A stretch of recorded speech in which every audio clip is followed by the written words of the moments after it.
Hello friend, good morning, જય માતાજી. કેમ છો તમે બધા? તો મારી ચેનલ પર તમારું હાર્દિક સ્વાગત છે.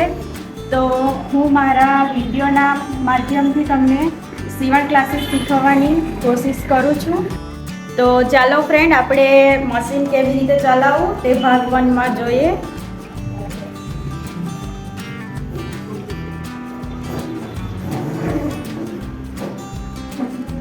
સૌથી પહેલાં આપણે મશીનની સાફ સફાઈ કરી લેવાની. સૌપ્રથમ પહેલાં પાવડો આવી રીતે ઉપર કરી લેવાનો. પછી આ જે ચકરી છે એને એવી રીતે આપણે આ સાઈડથી એમ ધીરે ધીરે ધીરે ધીરે ફરાવવાનું.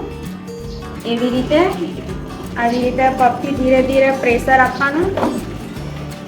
એવી રીતે ધીરે ધીરે જમણો પગ અગાડી રાખીને ડાબો પગ પાછળથી રાખવાનો, એટલે ધીરે ધીરે પ્રેશર આપવાથી મશીન આપણી સાઈડ ફરે જ.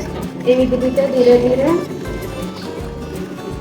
આવું જેટલી સ્પીડમાં જોઈએ તેટલું આપણે પ્રેશર આપવાનું પગ પર.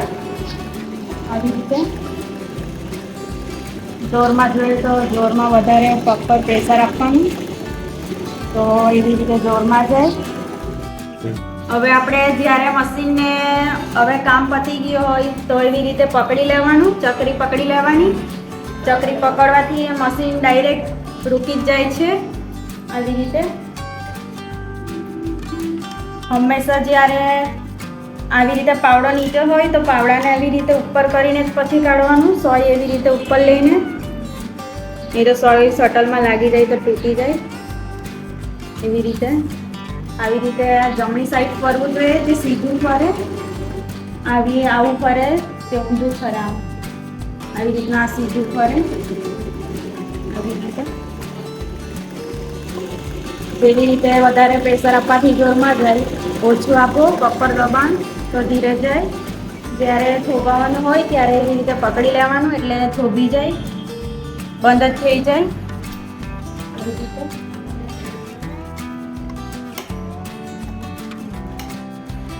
તો ફ્રેન્ડ, ભાગ પહેલામાં આપણે જોયું કે મશીન કેવી રીતે ચલાવવાનું.